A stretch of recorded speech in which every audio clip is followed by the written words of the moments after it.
You know, there are relationships you walk away from not because the love has faded, but because you can no longer endure the feeling of being drained little by little. When you finally step out of the cycle with a narcissistic woman, you learn how to protect yourself. You set boundaries, you choose peace, and then, little by little, your life begins to return to its own rhythm, lighter, calmer, and no longer shaken by the old waves of emotional chaos. But just when you think everything has finally settled, she suddenly reappears. Sometimes it's a short message, sometimes it's a harmless greeting, or a single emoji sent late at night. Sometimes it's a story tagging you, an old photo resurfacing in your inbox, or simply an unusual view on your profile. Each one feels small, yet enough to make you pause. And just like that, all the old feelings quietly rise again. Confusion, caution, and that familiar chill running through you. You start asking yourself, why is she coming back? And why now? The truth is usually very simple. She cannot find a new victim to replace you. When others stop giving her the attention, compliance, or emotional energy she relies on, she returns to the place that once provided the most you, not out of love, not out of remorse, but because you were the most stable source of supply she ever had. And that is why, in today's video, we will take a closer look at what happens to a narcissistic woman when she can no longer find someone new to exploit, the behaviors she displays, the tactics she turns to, and most importantly, how you can avoid being pulled back into the same destructive cycle. Today, we will uncover the truth behind her return, and why the peace you fought so hard to build deserves to be protected at all costs. From the very moment you walked away, we need to look deeper into what is truly happening inside her. The first thing you must understand is this: your silence is never harmless in the eyes of a narcissistic woman. For you, it is a boundary, the first step toward healing. But for her, it is a sign that her familiar source of supply is slipping away. And when that happens, a very specific form of panic surfaces within her, a deep insecurity she could never admit to. On the outside, she will still try to appear calm. She may post cheerful photos, share empowering quotes, or present herself as someone who is doing just fine. But all of that is merely a new layer thrown over an old, fragile mask. Because when you go silent, she loses what once fed her narcissistic ego: attention, reaction, and the feeling of being important. A narcissist does not seek love. She seeks responses to maintain her psychological identity. And when those responses disappear, she falls into a void she has no idea how to fill. Instead of facing that emptiness, she acts immediately. She scrolls through old contacts, former partners, old friends, even relationships that ended long ago, just to see who might still offer her a bit of attention. If no one responds strongly enough, her panic grows. The clearest sign shows up on social media. You will notice she posts far more than usual, consistently showing off photos, writing long captions about healing journeys, turning points, or rebirth. But the truth is, these posts are not documenting growth. They are masking her fear of being forgotten. She is not afraid of losing you. She is afraid of losing control over how she is perceived. And here is what truly matters. When she becomes louder, more dramatic, or tries harder to prove she is doing fine, it is not evidence that you were wrong. It is evidence that your boundary is working and that she is fully feeling the loss of the power she once held over you. And when that panic finds no one else to cling to, she enters one of the most recognizable phases of narcissistic behavior, hoovering an attempt to pull you back in by any means, even through gestures so subtle you might mistake them for harmless. This strategy is always quiet, calculated, and intentionally disguised as coincidence. It may start with a short message, "Hope you've been well," or a nostalgic photo accompanied by, "This memory just came up." That sometimes it's nothing more than a simple reaction or symbol vague enough to seem innocent, but precise enough to stir emotions you thought you had already put to rest. But you must understand this clearly. These gestures are not acts of care. They are tests, little probes to see whether you still respond. A narcissist never does anything without purpose. Every signal she sends is designed to answer one question: do I still have access to you? And if you reply, even politely or briefly, she interprets it as permission. The door is open again. Once she sees an opening, her tone shifts instantly. Suddenly she appears softer, more attentive, more vulnerable. She may bring up old memories, hint at regret, or touch on the emotions she once ignored. But none of this reflects real change. It is a strategy, a way to re-establish control. And then, the familiar cycle begins again. The sweet phase, the warmth, the affection, the promises. Until, once she has absorbed enough of your emotional energy, she slides back into the coldness, the distance, and the manipulation you worked so hard to escape. Hoovering is never about healing. It is the fastest route for her to bring you back to your old position, a dependable, easily accessible source of supply. And here lies the painful truth: when she cannot find someone new, you simply become Plan B, the backup source, the temporary refill. In her mind, you are not a partner, you are a function. Seeing this clearly is the first step toward breaking the cycle for good. And once those subtle tests fail to pull a reaction from you, she enters the next phase where her inner panic slowly hardens into anger. But what makes this phase truly dangerous is the nature of narcissistic rage. It is not always loud or explosive. Often, it is quiet, cold, and far more corrosive. She starts rewriting the story, turning you into the one at fault, the one who ruined the relationship, the one who caused all the pain. This is not about truth. It is about shielding a fragile ego she refuses to confront.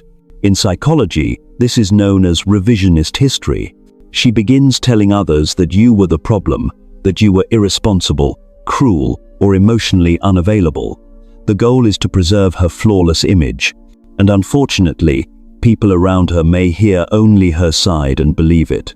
This creates confusion and pain for you, sometimes even prompting you to question your own memory, and that is exactly what she wants.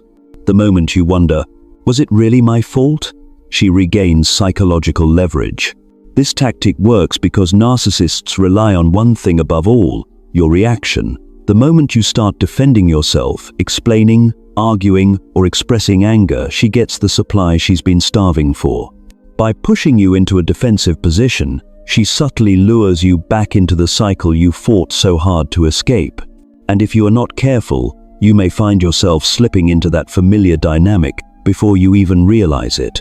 What matters most is this: her blame does not reflect who you are. It reflects her fear of losing control. She is angry not because you are wrong, but because you broke free from her influence, something a narcissistic woman struggles to tolerate. Your silence and distance have stripped away the power she once assumed she would always have. And when her fury no longer grants her the control she longs for, she shifts into a subtler, more psychological tactic, one aimed at reshaping your perception and destabilizing your emotions. She begins to glow up. Not a genuine transformation, but a carefully orchestrated version meant to convince the world, and most importantly, you, that her life has never been better since you left. This is the fake glow-up, a meticulously staged performance, designed both to soothe her collapsing ego and to make you question whether walking away was a mistake. In this phase, social media becomes her spotlight. She appears with flawlessly edited photos, bright smiles that lack warmth, and a stream of confident captions. Reborn, healing, a new chapter begins. But the truth does not lie in the content, it lies in the timing. These bursts of curated positivity always appear when she feels the emptiest, when her internal structure is crumbling.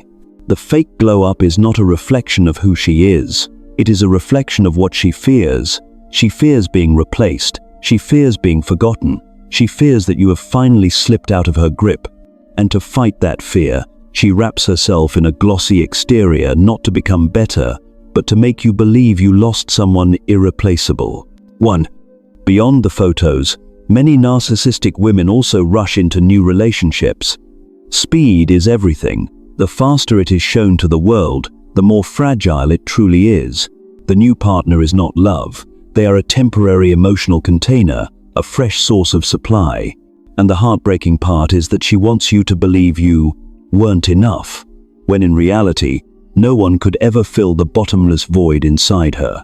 What you must remember is this: real glow-up is never loud. Real change does not need an audience. Real peace does not demand validation. If her curated images stir confusion or pain in you, pause and look closely. Artificial light shines brightly, but it is never warm enough to heal anything. And when that carefully crafted shine can no longer hold itself together, she enters the most fragile and often the most dangerous phase for any narcissist: the collapse. This is the moment when the mask she worked so hard to maintain begins to crack, then shatters completely. Without your reactions, without admiration, without someone to manipulate or draw energy from, her entire defensive system loses the fuel it depends on. And in that emptiness, her true self emerges, powerless, exposed, and stripped of the image she once controlled so tightly. During this phase, her behavior becomes more unpredictable. Some narcissists disappear from social media entirely, claiming to be taking time to heal, when in reality they simply no longer have the emotional strength to keep performing. Others retreat into isolation, distancing themselves from friends and family, becoming strangely silent.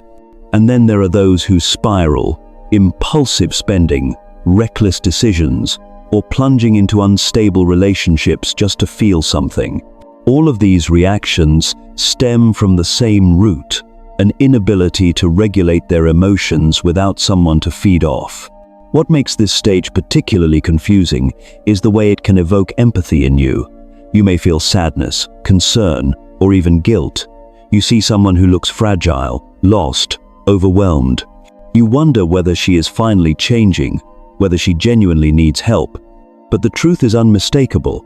Collapse is not transformation, it is not insight, it is not remorse.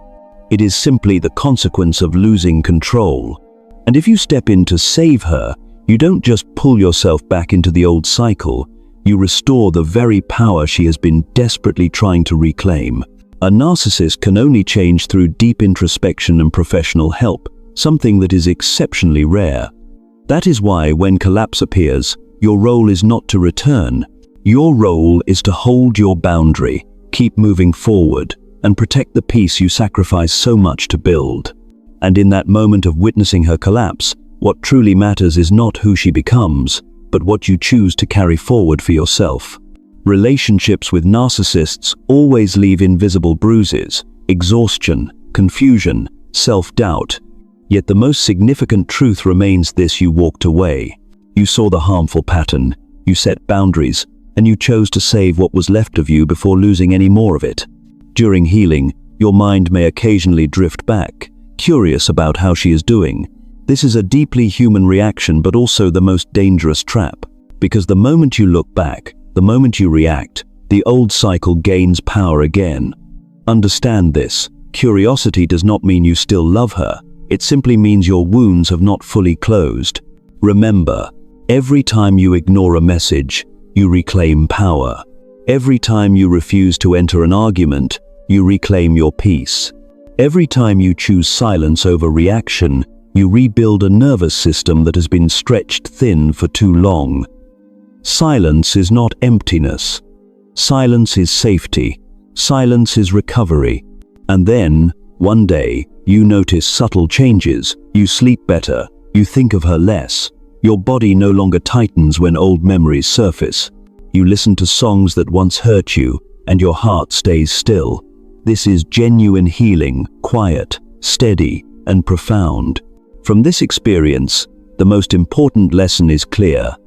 Deep emotions are not weaknesses. Your ability to love and empathize is not a flaw. You simply gave those gifts to someone who could not honor them. But now, you know how to protect them. Keep your empathy, but lower your tolerance for manipulation. Cherish connection, but do not ignore red flags. Set higher standards for respect, stability, and consistency. Once you choose a life rooted in peace and authenticity, the narcissistic pattern loses its power. Because you didn't just leave the relationship, you evolved beyond it. In the end, when you look back on everything you've been through, the most meaningful part is not that you walked away from someone, it's that you walked back to yourself. You chose to step out of a draining cycle, to let go of what exhausted your heart, and to stand on the side of peace, the peace you truly deserve. A narcissistic person may cycle through every phase to pull you back: panic, hoovering, blame, fake glow-up, and collapse. But each phase reveals one truth. You left, and you reclaimed control over your life. And if you are stepping into a new relationship, or feel yourself beginning to fall for someone who shows narcissistic signs, take a moment to listen to your inner voice. Love should not pull you downward. It should not make you constantly manage your emotions to keep the peace, nor should it make you feel like you are not enough. Narcissists often begin with charm, attentiveness, and a false sense of understanding, but those things never last. What matters is consistency.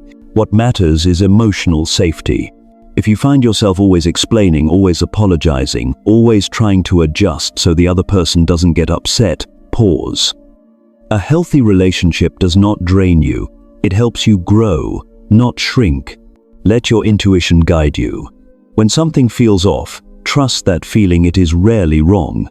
And remember, you don't need to be strong every single moment. There will be days when your heart feels soft, days when memories return, days when you question yourself. That is normal. Healing has never been a straight line, but every step you take is moving you further from old wounds and closer to genuine peace. One day, you will realize you no longer think about them at all, not because they disappeared from your life, but because they no longer touch your inner world. That is freedom, a quiet, mature, deeply powerful kind of freedom. So keep choosing yourself, keep protecting your boundaries, keep building a life that a narcissist cannot enter and disturb. You have already won, not by confronting them, but by walking away and living a life that truly belongs to you.